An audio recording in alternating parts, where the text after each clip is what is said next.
2.5, regression lines, the lesson application is referring to whether or not the amount of sugar in the water of a vase affects the ability of cut flowers to stay fresh for longer.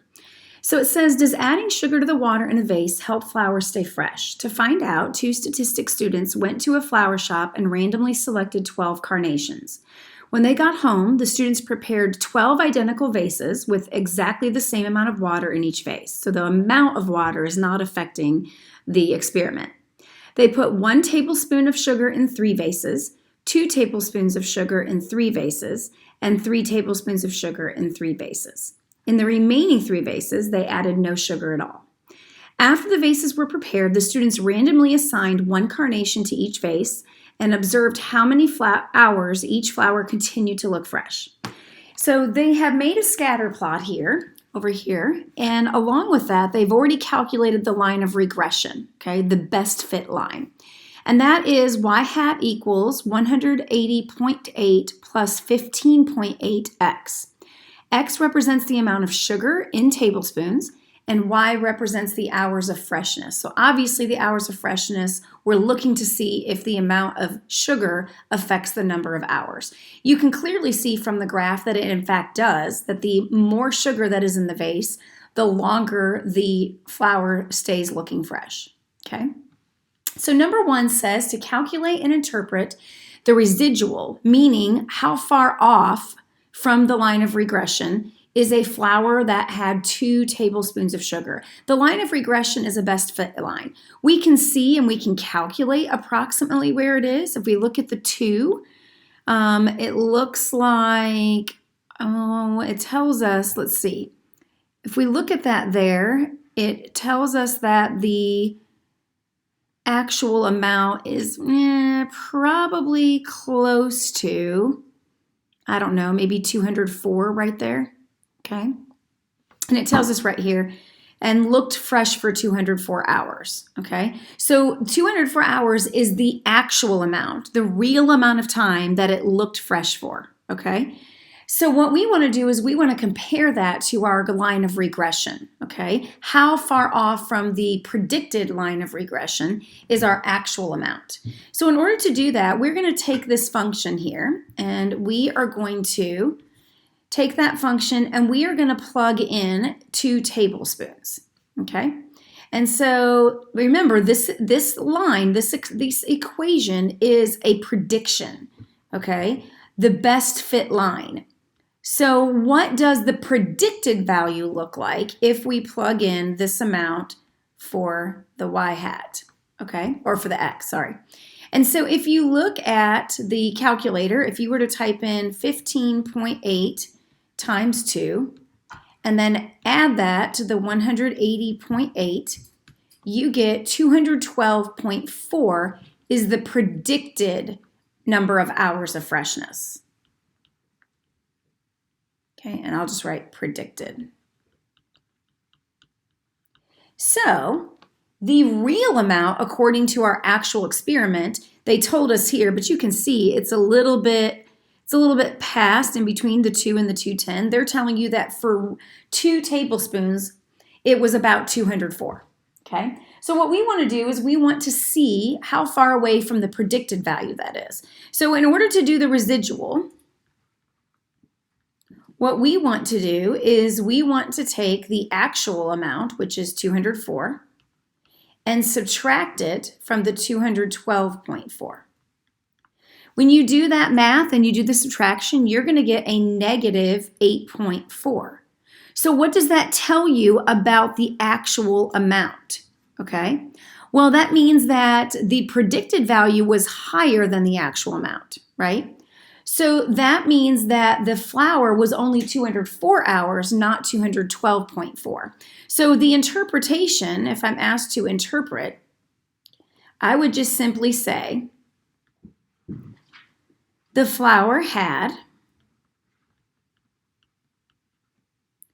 8.4 fewer hours of freshness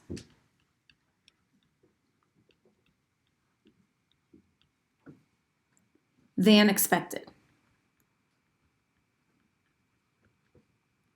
If the value had actually been, if the value had actually been positive 8.4, then that means that the hours of freshness would be more than what was expected, okay? And that is just based on the line of regression, okay? So when you predict it, you're just kind of interpreting what this residual means. If it's negative, then the actual amount was less than the predicted amount. If it's positive, then the actual amount was more than the predicted amount. Now, the second one says to interpret the slope and the y-intercept of the regression line. So if you look at the regression line, remember that the value in front of the x is the slope, and the other value is the y-intercept. The slope is very easy to predict, okay? This slope means that per amount of tablespoons of sugar, the number of hours of freshness goes up by 15.8. That's what that means. So when we make that prediction then, we are going to interpret the slope by saying that the slope, we'll just say the slope of the regression line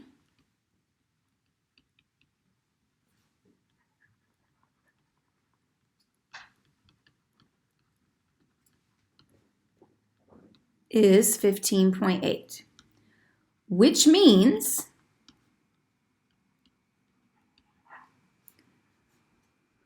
that the predicted hours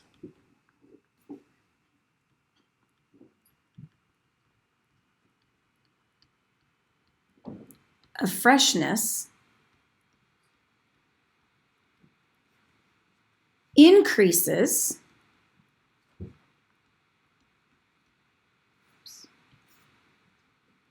by 15.8 hours for each additional tablespoon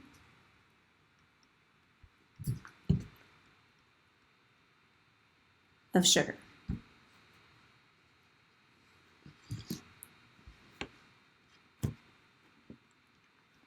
So every time you add another tablespoon of sugar, another 15.8 hours of freshness occurs, which is pretty drastic if you think about it. That's half of a day.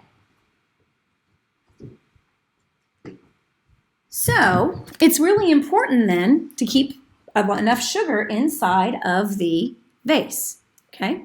Now, what does the y-intercept mean? Well, if you look at the graph, the y-intercept would be the place where it touches this vertical line, okay? This is the zero number. This is the 0 tablespoons of sugar.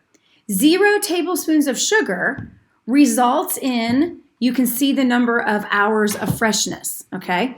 Now, it's predicted that that is about, the zero is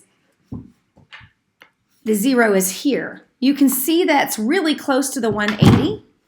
And so what you're going to see then is that the predicted hours of freshness for no sugar at all is about 180.8, which is what the y-intercept says. So when you interpret the y-intercept, that's what that means. Okay, so you're going to say the y-intercept, I'm just going to leave a little space so you can kind of see where I have done those. The y-intercept is 180.8 hours, or I'll just say this, 180.8, which means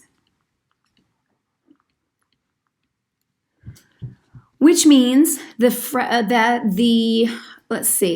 vase, which means when the vase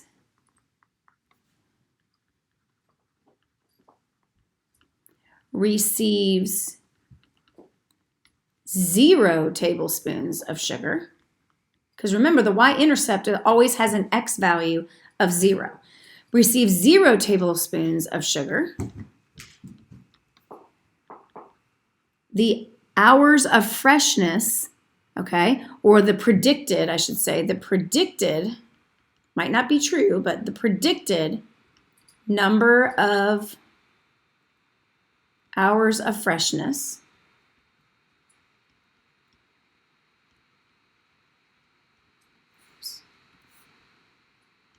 is 180.8 hours.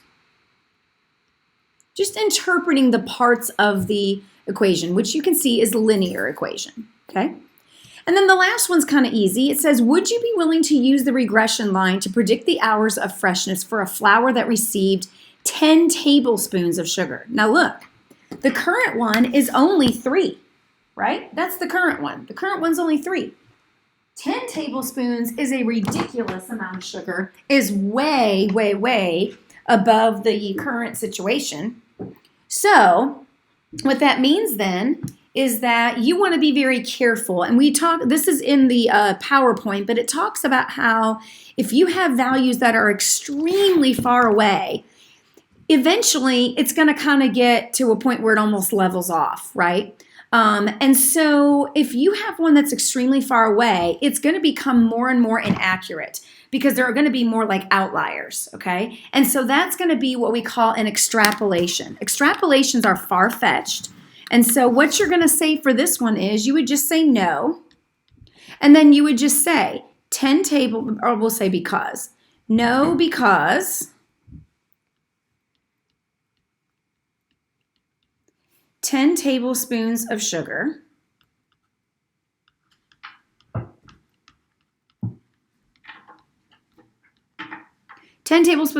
is far outside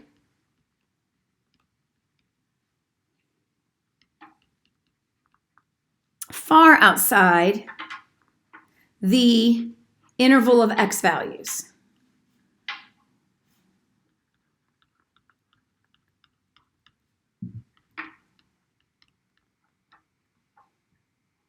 Used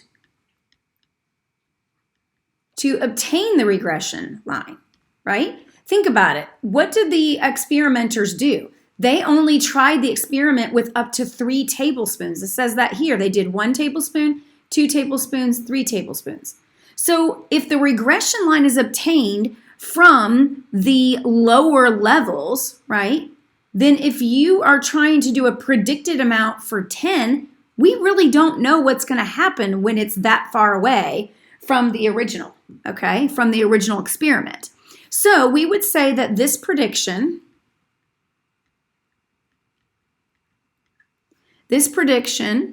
would be an extrapolation. Extrapolation. And would probably be inaccurate. So if you really did test it out, okay, you might find that the regression line would change drastically. So the regression line, if it is used to do predictions for just smaller amounts of tablespoons and you decided to predict a larger amount of tablespoons, chances are it would be a much higher residual, a much greater difference from the regression line because it's so far away, you have no idea what that experiment would do. And it probably is an outlier. That means that maybe the flour would die, or maybe it would just top out and kind of be plateau. And if that's the case, then your regression line wouldn't even be the same thing. It would drastically be changed. So keep that in mind when you're dealing with X values that are far away from the information used to get the regression line in the first place.